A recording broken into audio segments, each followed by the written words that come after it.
Прывітанне. В эфіры праграма «Пік свабоды». Я Юрый Дракахруст. Тэма сённяшняй праграмы «Беларусь пад расейскім токам».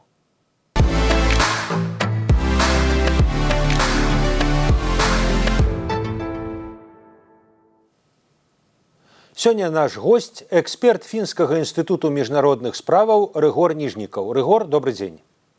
Добрый.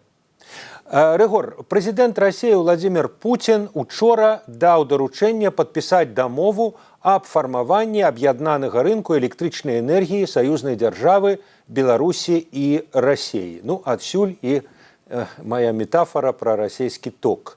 Якія наступствы гэтая дамова будзе мець для беларускай эканомікі? Па-першае, метафора вельмі добрая. По-другое, я думаю, что все-таки мы ведаем, что белорусский бок подписал, то бок не ратификовал, але погоднился на гэтые умовы еще в минулом году. Я думаю, что улічваючи ситуацию с БелАЭС, тем, что она не может никуда экспортовать энергию, дамова для Беларуси довольно выгодная, потому что она будет просто иметь шанс досылать эту энергию России. И России так само это зараз выгодно, бо мы каждый день ці кожны другі дзень чуем, што адбываецца з расійскай энергетыкай пад украінскімі атакамі. Таму Расіі маць гэтыя дадатковыя 5%, якія будуць прыходзіць з беларускага рынку, будзе даволі зручна зараз. Рыгор, ну, як той казаў, за гандлем часам ідзе сцяг.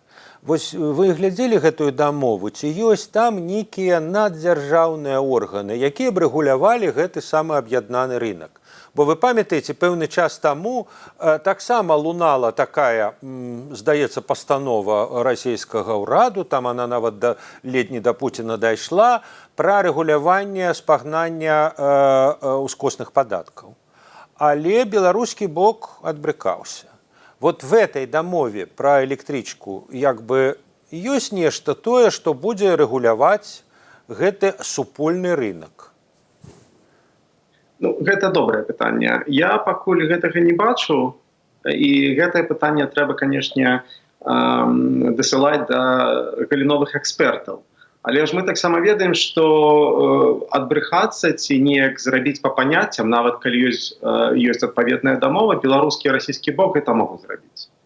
Але ж мы бачым, што пакрыху гэта ідзе. То бок мы бачым, што ў розных сектарах уздымаюцца гэтыя пытанні, і я проста не бачу пакуль магчымасцяў, як Беларусь можа зацягнуць гэты працэс, асабліва калі у прынцыпе дзівацца амаль некуды зараз. Але ведаеце, вот у меня таксама да вас пытанне, этот працэс фактычны ці юрыдычны? Ясна, што Беларусь настолькі залежная ад Расіі, што даводзіцца рабіць тое, што як бы хочацца расейцам. Але ёсць іншая фаза, калі пэўныя пытанні проста вырашае канкрэтны расеец, які проста загадвае, як часткова гэта ўжо адбываецца ў ваеннай сферы, калі беларусаў проста ні пра што не пытаюцца.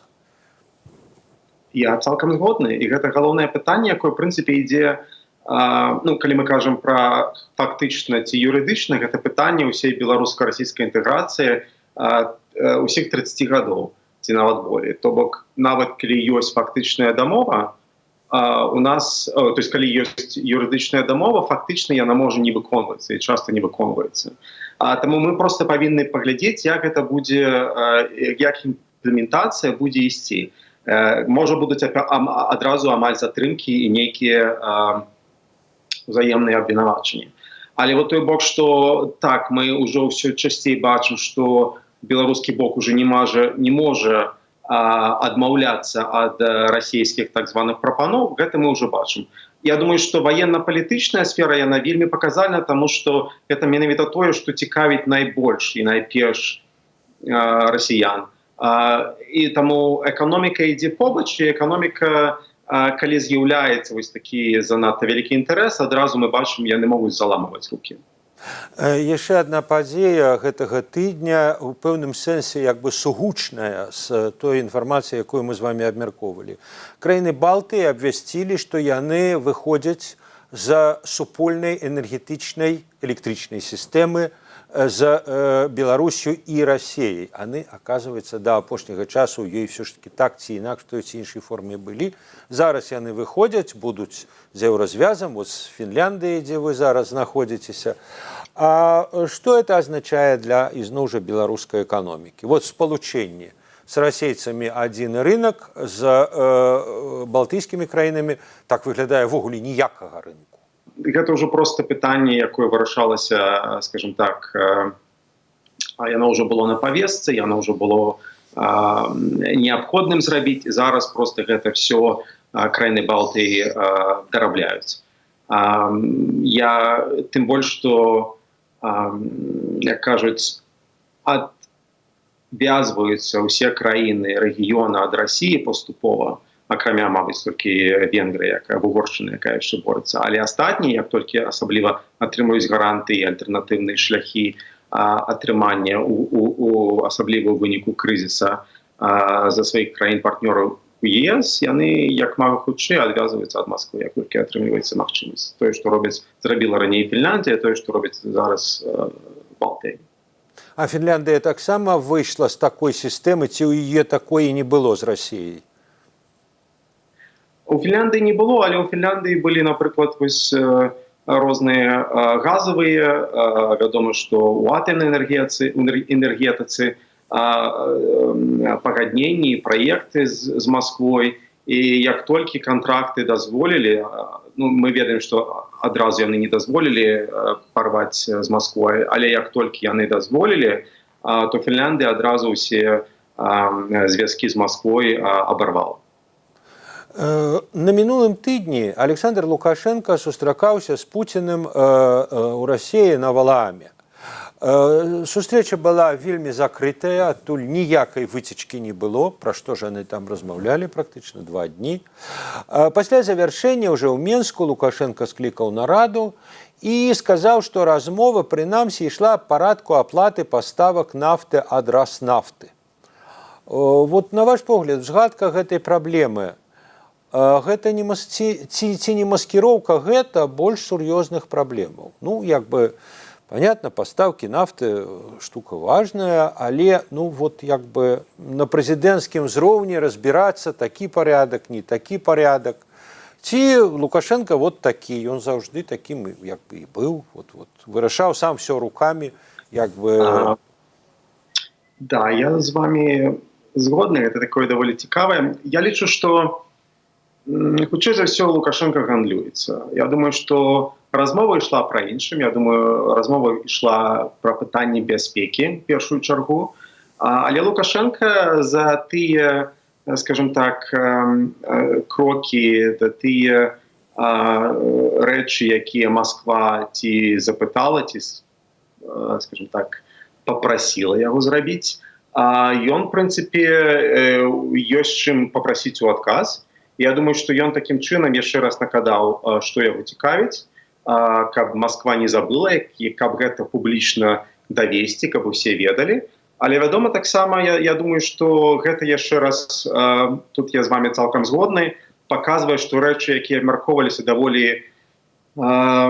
даволі такія, я б сказаў, істотныя, каб іх казаць у публічнай прасторы, але трэба нешта вынесці. Таму яшчэ раз паказаць, што пытанні гаспадарчыя, ну не 2 дні ж іх абмяркоўвалі, яны добрую робяць такую маскіроўку галоўным рэчам, якія абмяркоўваліся на гэтай сустрэчы.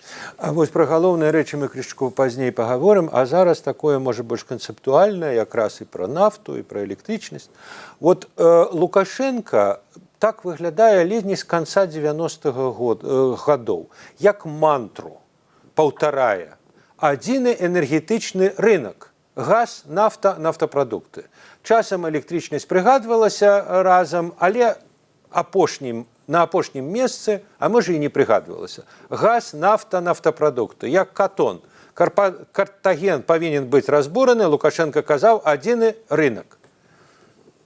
А нема дагэтуль. А вот электрычнасць, калі ласка, да, это можна. А газ, нафта, нафтапрадукты, ну, уже амаль 30 гадоў. А ў чым справа? это ж як бы была б залежнасць Беларусі ад Расіі, а дапамагчы саюзніку, асабліва вот зараз называецца баявому саюзніку. А вот пытанне, а чаму пра электрычнасць, калі ласка, заключили, а пра газ, нафта, нафтапрадукты не? Я думаю, што хутчэй за ўсё справа ў тым, што Маскве не выгадна даваць гэта Лукашэнке.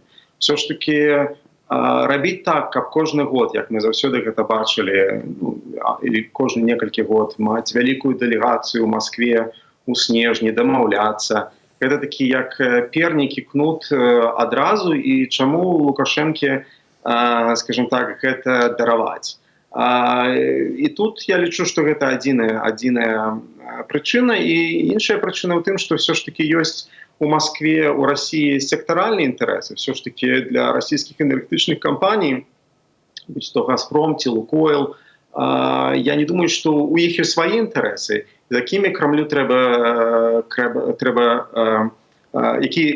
улічваць. Энергетика у данном випадку, то есть электричность у дадзеным випадку, яна, як я казав, я лічу, що зараз вона доволі вигідна для Москви, тому що, коли кожен раз там ті курс, ті яшчэ недзе, выпадае некалькі адсоткаў з электрасетей, не ведаем яшчэ, як будзе ісці гэта далей. Думаю, Украіна яшчэ будзе нарашчваць гэтыя атакі.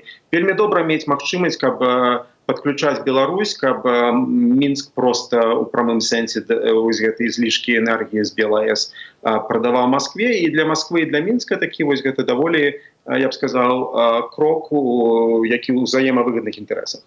Ну і я так разумею, што як бы цана электрички, скажем так, электричной энергии, электричного рынку, яна значно меньшая, чем вот этой триады газ, нафта, нафтопродукты, так? Конечно, тут Москва не хочет страчаць миллиардные прибытки, калі так атрымаецца. Пры гэтым мы разумеем, што будзе ісці па-іншаму, то есть адразу некаторыя галіновыя прадпрыемствы расійскай прамысловасці пастраждаюць, бо Беларусь яшчэ больш будзе дэмпінгаваць, не патрэбна гэта канкурэнцыя. Таму мы бачым, што Москва, улічваючы той факт, што зараз на Москве наогул не трэба рабіць нейкія занадта вялікія паслабленні Мінску, ён і так залежны, яму некуды дзявацца, таму навошта даваць Лукашэнке такие послабления, калі ў гэтым няма ніякай патрэбы.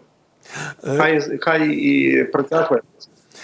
Теперь как раз про бяспеку, то, про что вы казали, и Лукашенко про это сказал, до речі, ён на пачатку вот про Роснафту учора распавёў, а акрамя таго сказаў, што ў часе перамоваў з Пуціным ён абмяркоўваў праблемныя пытанні ў выкананні дамовы аб гарантыях бяспекі. Ну, это какая-то такая поэтичная формула, потому что як бы вот такой дамовы, якая так называлась, ну, я не ведаю. Ну, в принципе, гэта можна размову весці про АДКБ. Это ёсць дамова про бяспеку коллективную. Фрагменты ёсць у дамове аб саюзнай дзяржаве. Але, на ваш погляд, про што ў дадзеным выпадку і про якія гарантыі? Ну, там все написано, здаецца. І як бы, што ён мог патрабаваць ад Расіі, а што Расія магла ад яго патрабаваць? Гэта даволі цікавае пытанне. З пункту гледжання Лукашэнкі гэта можа выглядаць як эвфемізм, канешне, а не як казаць, што вось мы разглядалі такія, казаць адно, а калі абмяркоўвалася іншае. Але я думаю, у дадзеным выпадку мы можам бачыць сітуацыю, дзе просто праз некаторы час усе мерапрыемствы, якія робяцца ў Еўропе ў рамках сваей бяспекі, будь то павелічэнне амерыканскага кантынгенту ў Еўропе, ці вось гэтае ўмацаванне нацыянальных армій, ці планы НАТО, гэта будзе Мінскам з падачы Масквы разглядацца як в прынцыпе, яны гэта рабілі ў мінулым годзе і ў гэтым годзе, як пытанне нацыянальнай бяспекі Беларусі, як Расія павінна дапамагчы менавіта Мінску. І такім чынам даць Маскве магчымасць яшчэ больш павялічыць сваю прысутнасць, пусть не людскую, але тэхнічную, у тым ліку са зброяй, якой Беларусі зараз няма, у адказ на так званую павелічэнне пагрозы з боку Еўропы. Я не лічу, што тут мы можам разглядаць і з іншага боку, як Масква можа патрабаваць ад Мінска больш шчыльнай падтрымкі яе ваенных дзеяў у Украіне. Але я просто зараз не бачу вялікай неабходнасці Масквы пытаць гэта ад Мінска. Таму я думаю, што хіба што вось ідзе ў гэтым шла ў гэтым накірунку размова. А вось пра яшчэ адзін сюжэт мінулага тыдня, он фактычна і на цяперашні, і на будучыню. На пачатку ліпеня Злучаныя Штаты абвясцілі, што маюць намер у перспектыве, здаецца, з 26-го году размясціць на тэрыторыі сваіх саюзнікаў, прынамсі пра Нямецчыну ішла размова, ракеты сярэдняй далёкасці. У 2019 годзе Злучаныя Штаты выйшлі з адпаведнай дамовы 89-го году, якую яшчэ падпісвалі Гарбачёв і Рэйган. Путин в отказ літаральна на мінулым тыдні, мінулую нядзелю сказаў, што мы адкажам. Мы адкажам, у нас ёсць чым адказаць. І будзе яшчэ адказаць, у нас ёсць таксама ракеты сярэдняй далёкасці. Ужо.